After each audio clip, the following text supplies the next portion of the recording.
মাঝে মাঝে ব্রাইডের শাড়ি দেখেই আমি পাগল হয়ে যাই।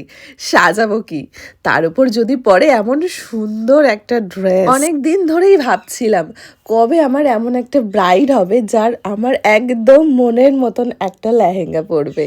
হ্যাঁ, অনেক ব্রাইডকে দেখেছি এই লেহেঙ্গাটা এতদিনে ট্রাই করতে, বাট আমার মনে হচ্ছিল কবে আমি এরকম একজনকে সাজাবো যাকে সত্যি আমি আমার মনের মতো করে সাজাতে পারবো। বাড়ি থেকে প্রায় 100 কিলোমিটারের কাছাকাছি ছিল এই লোকেশন, যার জন্য আমি অনেক ভোর ভোর বেরিয়ে পড়েছিলাম আর চলে এসেছি কোলাঘাটের মধ্যে হোটেল সোনার বাংলা। কোলাঘাটে যদিও আমি এর আগে বহুবার গেছি আর নানান রকম এক্সপিরিয়েন্স হয়েছে, তবে এবারটা একটু অন্যরকম। এবার আমার সকাল সকাল কাজ ছিল, দুপুরের মধ্যে কমপ্লিট হয়ে গেছিল, তাই ফেরার বা যাতায়াতের খুব একটা সমস্যা হয়নি।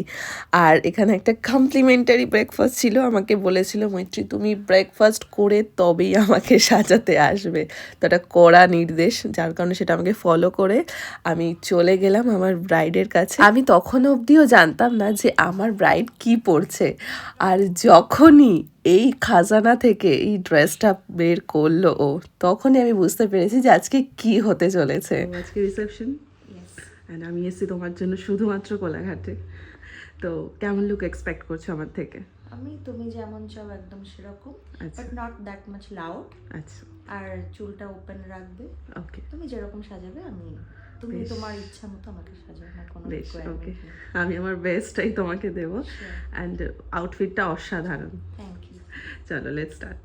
সাভানার ছিল এদিন রিসেপশন, আর শুনেই নিলেও আমার কাছে কিচ্ছু ডিম্যান্ড করলো না, এমনকি কেমন হেয়ার হবে, কেমন কি হবে, কিচ্ছু বলেনি। তো আমি তো ঠিক করেই নিয়েছিলাম ও যাই বলুক, আমার তো একটা মনের মধ্যে একটা লুকস লুকিয়ে আছে, সেটা তো আমি দেবই। তারপরে এটা না আমি ব্রাইডের কথা শুনবো না, অবশ্যই শুনবো, সে যেটা বলবে সেটা তো অবশ্যই আমার ফার্স্ট প্রায়োরিটি। তবুও আমার মনের মধ্যে একটা লুক চলছিল ওকে নিয়ে, যে ওকে আমি এইভাবে সাজিয়ে তুলবো। কারণ ওই যে প্রথমেই তোমাদেরকে বললাম, আমি এখনও অবধি এরকম আউটফিটের কোনো ব্রাইড পাইনি, হয়তো পেলে তাকে একদম সেই দিনটা অনেক বেশি স্পেশাল করে তুলে দিতে পারবো আমি।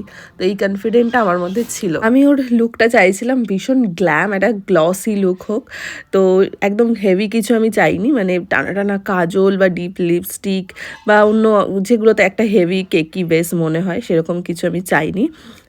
তো সফটের মধ্যে ওকে আমি চাইছিলাম দেখতে, সেইভাবে আমি ওর মেকআপটা শুরু করি। আর স্কিনটা তোমরা দেখতে পাচ্ছ, একটু না অনেকটাই ওর স্কিনটা সেন্সিটিভ, তো সেই রকমভাবেই আমি ইউজ করি ওর মুখে সমস্ত কিছু। আমার প্রত্যেকটা ব্রাইড আমার কাছে ভীষণ স্পেশাল, যার যেমনই স্কিন টোন বা যেমনই ফেসের কন্ডিশন থাকুক না কেন, তাই আমি চেষ্টা করি তাদেরকে একটা বেস্ট লুক দেওয়ার। তার জন্য আমি কিন্তু প্রোডাক্টের ওপর কোনো কম্প্রোমাইজ করি না, কারণ আমি জানি একটা ভালো প্রোডাক্ট একটা স্কিন টোনের ওপর কীভাবে এফেক্ট ফেলে। সামনে কিন্তু আবার গরমকাল আসে, যেটা আমাদের মতো মেকআপ আর্টিস্ট বা ব্রাইডদের জন্য একদমই খুবই খারাপ একটা ওয়েদার বা সিজন বলতে পারো।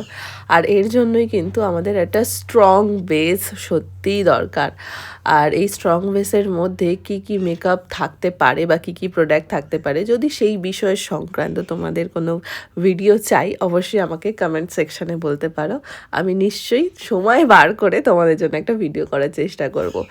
আর দেখো আমার ব্রাইড সাবানার অলমোস্ট মেকআপ হয়ে গেছে, এবার আমি ওর হেয়ার স্টাইলটা করছিলাম। হেয়ার স্টাইলটা করতে গিয়ে আমি ভাবছিলাম যে কী হেয়ার স্টাইল দেওয়া যায়, কারণ এখানে সত্যি ওপেন একটা লুক বা ওপেন হেয়ার স্টাইল ওকে বেশি কমপ্লিমেন্ট দিচ্ছিল আমার মনে হচ্ছিল। এবার চলো এই ওপেন হেয়ার স্টাইলে আমার ব্রাইডকে কেমন লাগছে তোমাদের সাথে শেয়ার করি। এই যে আমার ব্রাইড, মহারানী ব্রাইড রেডি হয়ে গেছে একদম সুন্দর একটা গ্ল্যাম গ্লসি লুকে, ঠিক যেমনটা আমি ওকে মনে মনে নিয়ে ভেবেছিলাম যে এইভাবে ওকে আমি সাজাবো, এই রকম একটা লুক দেব, তেমনটাই হয়েছে। বরং আমার স্বপ্নের থেকেও সুন্দরী সে মানে তাকে লাগছে। তো তোমরাও জানিও যে আমার ব্রাইডকে কেমন লাগছে। একদম মাথায় ওড়না দিয়ে কিন্তু সত্যি ওকে একটা রাজরানী টাইপ লাগছিল। সত্যি কথাই বলে না যে কাউকে দেখে মুগ্ধ হয়ে তাকিয়ে থাকা, ঠিক তেমনটাই, মানে আমি ওকে মুগ্ধ হয়েই দেখছিলাম আর বলছিলাম তুমি আরেকটু আমার কাছে বসো, আরেকটু তোমাকে দেখি।